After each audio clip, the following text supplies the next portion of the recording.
Hello, welcome to Devlog 3 on Enchantress development. Following last week's video with cleaning up the folders, there hasn't been much productivity in terms of the project itself, as my schedule has made me incapable to commit any hours to cleaning the project further. So that means my scripts, as you can see here, are still in their current state with being non-readable and not fit yet to polish, as I don't feel that if I don't have my project in a certain way, then I can't really continue and progress in a cleaner matter. But aside from the folders, obviously they're much better, as you saw last week. There hasn't really been much productivity, but I've taken this video instead to do something called a project recap, which basically means just going over the main core concept of the game itself. So we're talking when I came up with the original idea to make it as a final year project as well. So I won't go into any educational details, but it'll just be like the elevator pitch you'd give to a publisher or as your sole developer to obviously promote the game and say you've got an idea, I want to make this, and see if they're impressed with it. So I've made a little PowerPoint which we'll go into, which covers just the general idea and how this main game concept came about. So here we go. Just switch these around. Duplicate. There we go. Okay, so Enchantress is a first-person psychological thriller set in the 1930s. You play as the protagonist named Megan Sterling, the latest orphan to WhiteRose Orphanage, which is based in Kentora. It's a fictional place in Poland, and you basically arrive there and find out that there's a certain mystery going around the orphanage, which has a lot of history that needs to be uncovered because it wasn't clear at the time where what happened with children behind the doors of the orphanages weren't very presently appropriate, let's just say. And basically this game takes that concept and puts you in reality as to what happened and giving you a emotional experience. At first it was really a horror idea, but then I thought why not combine it with some inspired games that I'd also played and researched, which I'll go into in the next couple of slides. So, game overview. In a time of history's untold events, uncover the care of children within the walls of an orphanage. Crimson Tale has been left behind. Be sure not to follow the same fate. So this basically just means that you're going to be the main player carrying out the journey or the first person quest to find out what happened to these orphans and be sure that you won't meet the same fate, which also entails that there's a threat still there at the time which hasn't gone away. I made the target demographic for this game to be 18 to 25 age range because this is, I think, a good time in people's life where a lot of the gamers that I've researched have been this sort of genre based age, and I think that a lot of people coming from a male and female perspective, hence make it gender neutral, male people understand with the jump scares and the level of attention that goes into the game, whereas the female gender obviously visualizes what happens and has a better understanding. So in between you're actually getting two birds one stone with how the main game's meant to be and what you're getting from it. So I thought it makes a unique concept to the game as well because you're learning as you go at the same time, so it's basically like historical tourism. So the next slide just covers the games that inspired me. Never a game which is based in the same era, the 1930s to 40s. It's a story about a girl that's lost her sister and she needs to go and find her, but it's a tragic fate covering up the Holocaust obviously. So I learnt this with a first person quest because it's obviously taking the player, making sure that you know the journey's going somewhere, and when you find it, it's obviously realistic and it's something that's quite sensitive as well.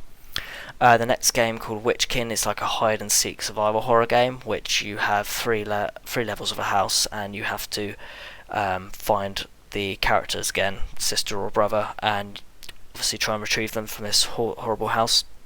It's actually based with a historical impact on a lady called the Candy Lady who used to trick children to give them sweets and supposedly take them / murder them. In this one it's they're more represented as toys, so you've got a scary doll, you've got a mechanical teddy bear, and you've got a creepy clown, and also you've got the woman herself that you're trying to avoid and not get kidnapped from. So from this I learned about historical events, keeping it tied in with a certain time period where I could pick and choose where would be best to set it and how to explain the story as it goes on and unravels. The next game I covered was Alice Madness Returns. Not that I've specifically played it, but the idea with her mental state as Alice Liddell versus the Wonderland that she's in really creates a difference between who she's meant to be and what she's actually doing, and the darker tellings of Alice in Wonderland made it much clearer to do a story like this, because it's like Alice trying to accept that she's not mad, that she's actually just needing to get the right help and find her own journey to uncover the truth as well. Hence why she goes into this sort of asylum based level at the end of the game, that she's not trying to submit to her turmoil. So I think that made a lot of clarification in how what's actually true and what's not in what people said in history as well. The final game I covered was The Town of Light, which allowed me to come up with the idea, why not make it a user experience instead of a horror game, because horrors are great for jump scares, but they don't really tell you a specific story. It's just the same old, someone's been murdered and there's something to be uncovered. You know, why not add history to it and give it a bit more context? So The Town of Light covers the asylums in the 1930s in Italy.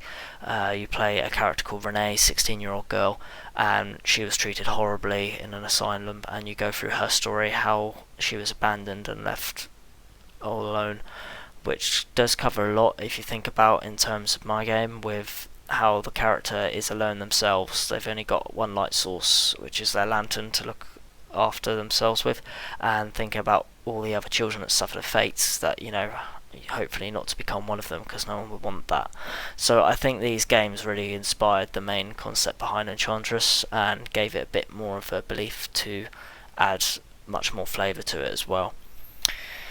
So the next section is just basically gameplay with how the concepts first started off. So originally I went with a designer's mindset with this game, and it drew my attention more to think this is what I wanted in the game, but I also needed to have some functionality and what I could produce myself, because it all really was tested on your abilities to learn what you've learned with all your experience in like programming, art, design. So I came up with a proof of concept about 6 weeks in with a design in my head, like I want this amazing game to be made and published, and then I thought, okay, there's going to be drawbacks in the weeks to come, and trust me, there were, if you've probably seen online anyway. But I'll go through my main core mechanics of gameplay, which was player exploration, object interaction, inventory system, and wandering AI. Now this basically covers all the different areas that would reach my goals in the game. So we've got the player going around the map discovering bits and bobs, object interaction being you can pick up items and supposedly maybe examine them as well, inventory, which means you can collect things and study them a bit more, and then you've also got the wandering AI, which is the threat in the game, which also means it's the matron who looks after the children at the orphanage, as you'd be protected by. So here's a little video of the proof of concept. Don't know if I can enlarge it. No, but you can see it anyway. So you've got basically movement, general controls that I did back then, because obviously this was very first working condition functionality. So you've got object interaction, and in terms of this at the moment I tried to create an examine system where you could move objects around and look at them before maybe adding them to inventory. This looks like it's been added, but actually I'm just generally showing you the UI for it in the next few seconds. There we go. So the inventory just covers the main access to what you can have and what you can drop, what you could maybe examine again, and then it just demonstrates walking down a supposed corridor with the wandering AI. The current state of the AI was only if it looks at you if you get close, which I thought was enough for a reaction, so it sort of gave the game an idea of it coming alive a bit more. But I think that the general concept for this game was merely I wanted to have an emotional experience as a user to understand what happened during history, and at the same time enjoy uncovering a secret, because it's quite not mystical in a way, but you're telling yourself a story as well at the same time, and I think it was a really good concept to keep and have, which made the game come much more alive, not just with the visuals or the story, but all the elements combined, I think. And to be fair, with all the current state of the game right now, it's not been given the best love, but it will get there, I believe. And I just thought this recap and game pitch would help give you a better understanding in terms of why I chose this game anyway. But I still think it's got a long way to go anyway in terms of development, but I think it will get there at least. But I just thought I'd give you a better insight anyway, and how this obviously game came about.